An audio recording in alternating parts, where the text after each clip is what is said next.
अध्याय 1 बिहार सामान्य परिचय। तो सबसे पहले हम देखेंगे कि राज्य का नाम। राज्य का नाम कैसे पड़ा? बिहार, कि ऐसा माना जाता है कि इस क्षेत्र में बौद्ध मठों यानी कि बिहारों की अधिकता के कारण इस क्षेत्र का नाम बिहार पड़ा। उल्लेखनीय है कि यह क्षेत्र प्राचीन समय में बौद्ध धर्म का प्रमुख केंद्र रहा है। राज्य की स्थापना यानी कि बिहार दिवस कब मनाया जाता है? तो 22 मार्च को इसका स्थापना हुई थी, 22 मार्च 1912 को। राज्य की राजधानी तो पटना है।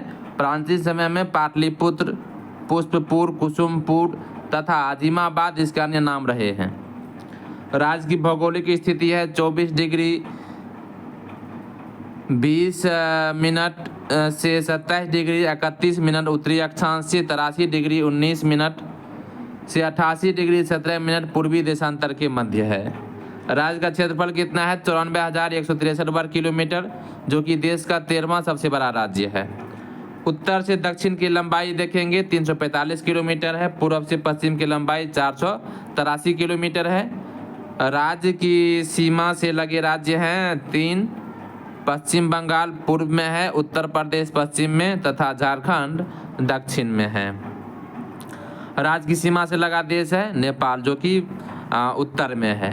अब दूसरा अध्याय है कि बिहार प्राचीन इतिहास इसका देखेंगे, जो कि अध्याय 2 है।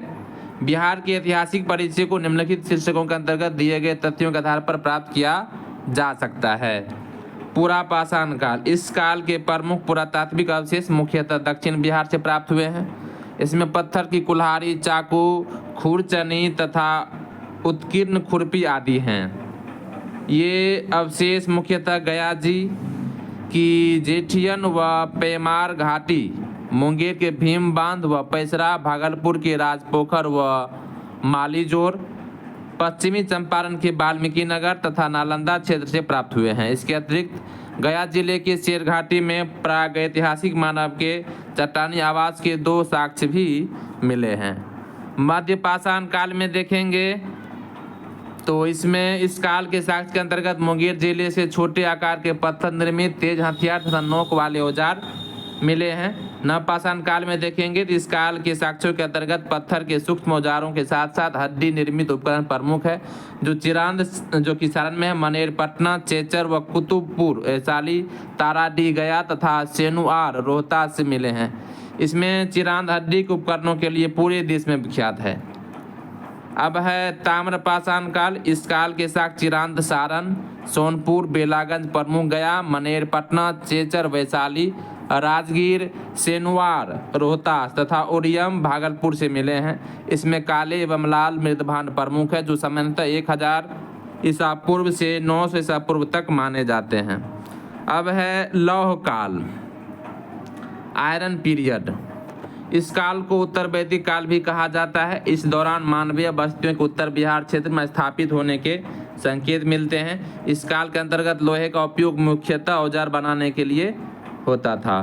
इस काल के दूसरे चरण को सामान्यतः उत्तरी काले चमकीले मृदभांडों से जाना जाता है, जिसके साक्ष्य बक्सर व चिरांद से मिले हैं। इस काल में कृषि कार्यों में लोहे का प्रयोग शुरू होने लगा था, साथ ही नगरीकरण की शुरुआत भी हो गई थी।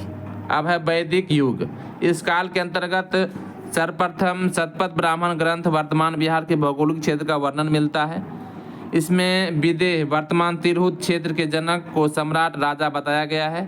इसके अतिरिक्त इसमें विदेह माधव तथा उनके पुरोहित गौतम, राहुगण एवं सदानीरा के रूप में वर्तमान गंडक नदी की भी चर्चा है।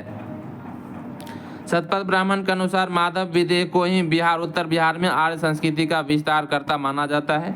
विदेह के राजा जनक के दरबार में ही शतपथ ब्राह्मण के रचयिता याज्ञवल्क्य तथा उनकी पत्नी मैत्रेयी रहते थे। अब अगला है हरि सिंह देव, इस वंश का अंतिम शासक था। इसके शासन काल में ही गयासुद्दीन तुगलक का बंगाल अभियान हुआ था। इस वंश का 1378 ईस्वी में पूर्ण रूप से पतन हो गया था। अब है जैन व महावीर। इधर है बौद्ध धर्म। इस धर्म के 24वें तीर्थंकर महावीर का जन्म 540 ईसा पूर्व में कुंडग्राम वैशाली में हुआ था। इनके पिता का नाम सिद्धार्थ जबकि माता का नाम त्रिशला था। 42 वर्ष की आयु में रिजुपालिका नदी के तट पर इन्हें ज्ञान की प्राप्ति हुई थी। 72 वर्ष की उम्र में राजगिरी के समीप पावापुरी 468 ईसा पूर्व में इन्हें निर्माण प्राप्त हुई थी। बौद्ध धर्म के प्रवर्तक गौतम बुद्ध का जन्म लुम्बिनी में हुआ था। इनके बचपन का नाम सिद्धार्थ था। इनकी पत्नी का नाम यशोधरा जबकि पुत्र का नाम राहुल था। इनको 35 वर्ष की आयु में बोधगया में निरंजना नदी फाल्गु के तट पर ज्ञान की प्राप्ति हुई थी। इस घटना को संबोधि कहा जाता है। अब है परीक्षा उपयोगी महत्वपूर्ण तथ्य, इसमें क्या है? तो तृतीय बौद्ध सभा पाटलिपुत्र में बुलाई गई थी। विश्व का पहला गणतंत्र वैशाली में लिच्छवी के द्वारा स्थापित किया गया था। बोधगया में लगा हुआ बोधि वृक्ष अपनी पीढ़ी का चौथा वृक्ष है। उद्यान को पाटलिपुत्र का संस्थापक माना जाता है। नंद वंश के पश्चात मगध पर मौर्य वंश का शासन स्थापित हुआ।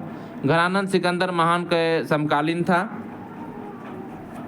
पाटलिपुत्र स्थित चंद्रगुप्त का राजमहल लकड़ी का बना हुआ था। बराबर की गुफाओं का उपयोग आजीवक संप्रदाय के लोगों ने अपने आश्रयगृह के रूप में किया था। भाब्रू अभिलेख में अशोक को मगध का सम्राट बताया गया।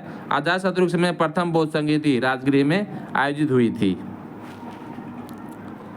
अब आगे है बहुविकल्पीय प्रश्न, देखते हैं। पहला है कि कर्नाट वंश का संस्थापक कौन था? इसका उत्तर देखते हैं। इसका उत्तर हो जाएगा ऑप्शन ए। इसका उत्तर हो जाएगा ऑप्शन ए, यानी कि कर्नाट वंश का संस्थापक जो था वह था ऑप्शन ए, यानी कि नान्यदेव। दूसरा है कि कर्नाट वंश का अंतिम शासक कौन था? इसका उत्तर ऑप्शन ए, हरि सिंह। तीसरा प्रश्न है कि नालंदा विश्वविद्यालय के संस्थापक कौन थे? इसका उत्तर हो जाएगा ऑप्शन बी, कुमार गुप्त। चौथा है महावीर स्वामी का जन्म कहाँ हुआ था?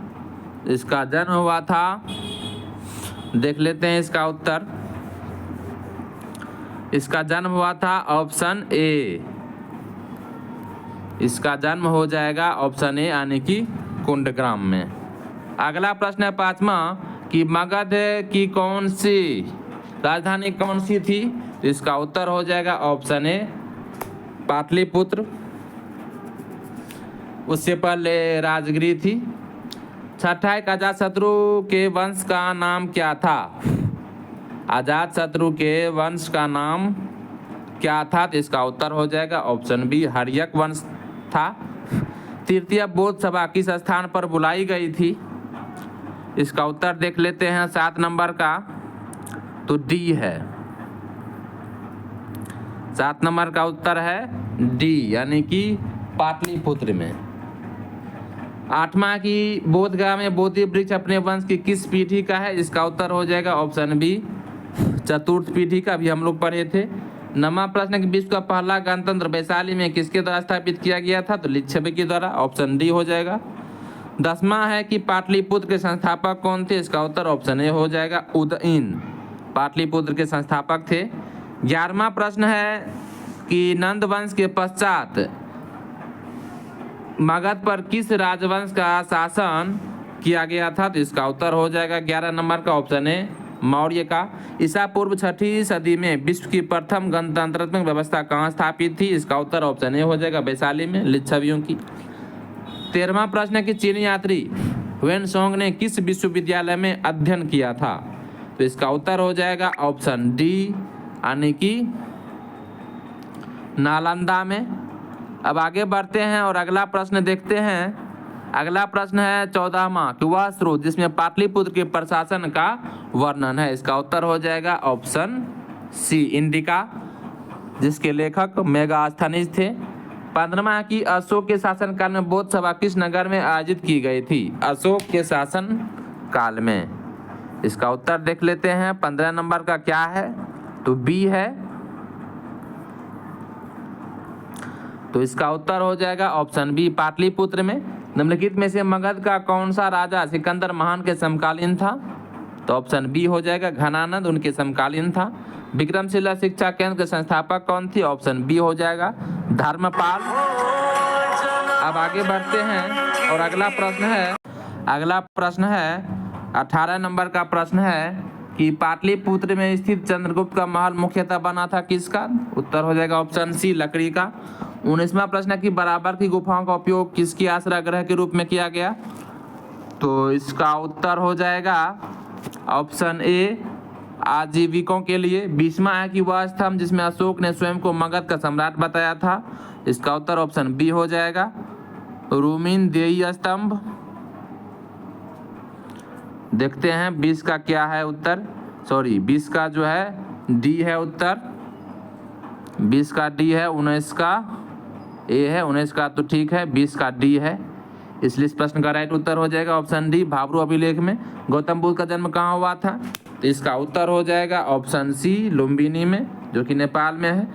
22वां का अजातशत्रु के शासनकाल में प्रथम बौद्ध संगीति का आयोजन किस नगर में किया गया था, इसका उत्तर हो जाएगा ऑप्शन ए, राजगृह में। अब आगे बढ़ते हैं, अगला प्रश्न है, अगला दिया है तीसरा। अब